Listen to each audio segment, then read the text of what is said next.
Hello student, मैं सौरभ कोहली आपका हार्दिक स्वागत करता हूं अपने यूट्यूब चैनल में। प्यारे बच्चों, कैसे हो आप? आई होप आप अच्छे होंगे, स्वस्थ होंगे।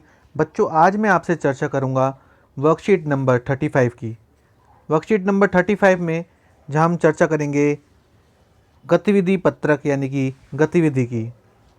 ये हिंदी की वर्कशीट है बच्चों, क्लास 6 टू 8 तक की, जिसकी डेट है 28 फरवरी 2022 पठन अभियान के तहत।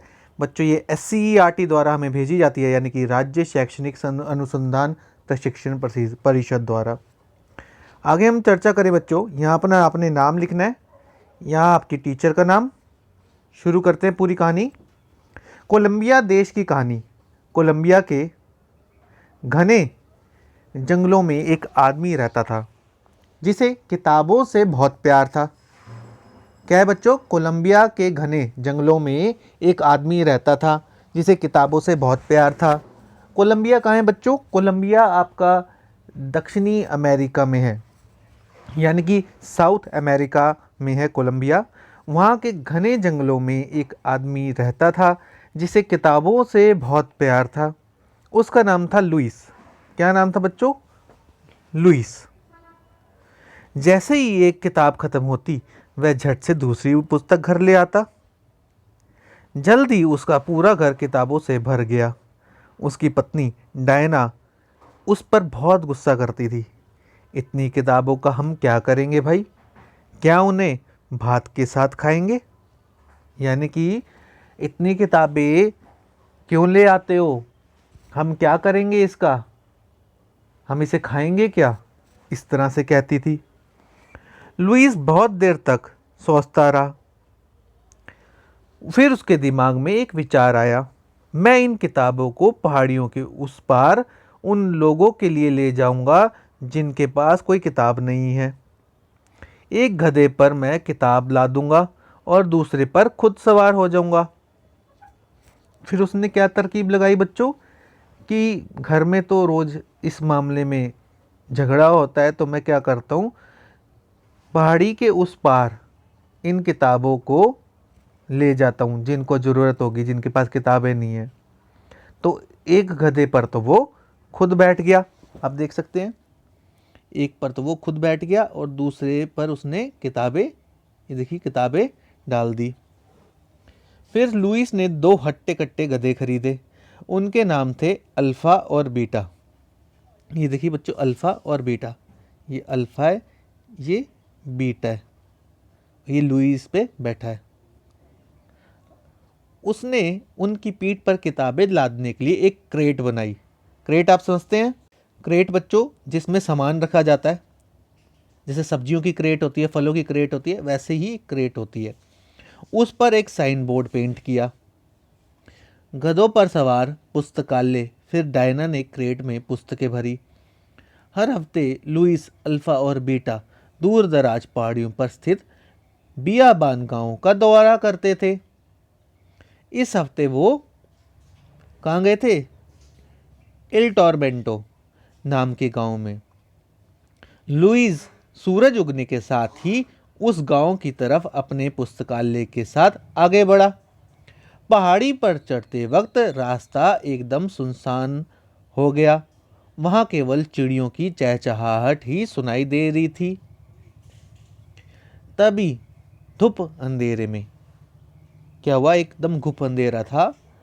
एक डाकू कूदा। कृपया हमें जाने दो, लुइस ने प्रार्थना की। बच्चे हमारा इंतजार कर रहे होंगे। किताबें देखकर डाकू को पारा चढ़ गया। वह किताब रखकर घुर्रा कर बोला, याद रखो, अगली बार मुझे चांदी चाहिए, मुझे चांदी दो। फिर चलता फिरता पुस्तकालय आगे बढ़ा, पहाड़ियों को पार करता हुआ, और फिर आखिर में लुइस को नीचे घर दिखाई दिए। इल टॉर्मेंटो के बच्चे लुइस से मिलने के लिए दौड़ पड़े, क्योंकि उन्हें पता था ये किताब हमारे लिए लेकर आ रहा है। आगे आज मैं तुम्हारे लिए एक अनूठा उपहार लाकर आया हूँ। कैसा? एक अनूठा उपहार, उसने कहा। किताबों के ढेर के पीछे से लुइस ने मुखौटों का एक बंडल निकाला। मुखौटे छोटे जानवरों के हैं। तुम अपने अपने मुखौटे पहनो और फिर मैं तुम्हें जानवरों की एक कहानी सुनाऊंगा। कहानी ख़त्म होने के बाद सभी बच्चों ने अपनी अपनी पसंद की एक किताब चुनी। लुईस से अलविदा कहते हुए बच्चे किताब को अपने कलेजे से चिपकाए हुए थे। फिर लुईस ने अपने भूखे गधे को चारा दिया और डायना ने अपने भूखे पति को खाना। जल्दी सोने की बजाय लुईस ने एक किताब उठाई और उसे देर रात तक पढ़ने लगा। और कहीं दूर दराज एक पहाड़ी पर भी रात बहुत देर तक मोमबत्तियां और लालटेनें जलती हुई दिखाई देने लगी। वहाँ भी बच्चे देर रात तक पुस्तकालय से उधार ली पुस्तकें पढ़ रहे थे। डाकू भी किताब को सीने से चिपकाए औंधा पड़ा हुआ था। तो बच्चों, कैसी लगी ये कहानी? इसके लेखक हैं जेनेट विंटर और इसको हिंदी में अनुवाद किया अरविंद गुप्ता ने। ये कहानी को अच्छी थी, इंटरेस्टिंग थी। किस तरह आपने देखा, एक लुई नाम का व्यक्ति था जो किताबों से काफ़ी प्रेम करता था, लेकिन इस वजह से उसने अपने घर में ही पूरा पुस्तकालय बना दिया था। जगह कम थी जिसके कारण रोज़ झगड़ा होता था। तो वो पुस्तकालय उसने क्या किया, गधों पर लाद कर वो आगे बढ़ता हुआ किताबें बांट देता था बच्चों को, जिनको ज़रूरतमंद होते थे वो उनको। अब इससे संबंधित हम क्वेश्चंस देखते हैं। इस कहानी का कौन सा पात्र आपको सबसे अच्छा लगा? इस कहानी का कौन सा पात्र आपको सबसे अच्छा लगा और क्यों? उसकी 5 विशेषताओं के बारे में लिखिए। देखते हैं। अब देखो बच्चों, लुईस इस जो पूछा है कि कौन सा पात्र सबसे अच्छा था, तो हमें लुईस जो सबसे अच्छा लगा क्योंकि वह अच्छा था। हर जगह उसकी अच्छाई दिखाई देती थी। वो किताबें बांटता था और पुस्तकों से काफ़ी प्रेम करता था, ज़रूरतमंदों की सहायता करता था। इसलिए हमें लुई पात्र अच्छा लगा। आंसर 1। दूसरा प्रश्न देखिए बच्चों, आप अपने मित्र को कहानी की कौन सी पुस्तक पढ़ने की सलाह देंगे? उस पुस्तक की कौन सी 3 विशेषताएं हैं जो आप बता सकते हैं, उसके बारे में लिखना है। तो आप कोई भी ऐसे पुस्तक दे सकते हैं पढ़ने के लिए, उसकी उस सलाह, लेकिन उसकी 3 विशेषता क्या हो सकती हैं वो आप कुछ भी लिख सकते हैं। अब हम आंसर देखते हैं इसका। हम अपने मित्र को जंगल बुक या जीके की पुस्तक पढ़ने की सलाह देंगे। उसकी विशेषताएं इस प्रकार है। जंगल के बारे में, जानवरों के बारे में पता चलता है और जंगल की जानकारी पता लगती है।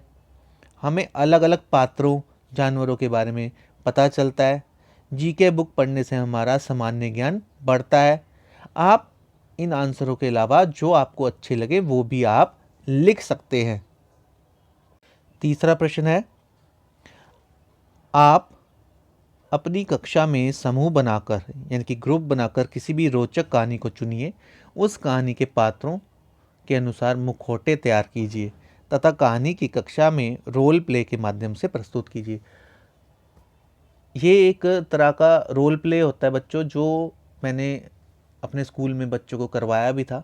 मुखौटा पहन लिया, जैसे एनवायरनमेंट बचाओ, एनवायरनमेंट सेव एनवायरनमेंट, उस तरह का ये चीज़ें तैयार करनी है। कोई भी आप कहानी चुन सकते हैं। जैसे आप पेड़ बन रहे हो तो पेड़ का मुखौटा लगा लो, शेर बन रहे हो तो शेर का मुखौटा बना लो, कागज़ से तैयार करके रबर बैंड से बांध के उसको बना लो। तो वो कहानी बनाकर आप प्ले कर सकते हो।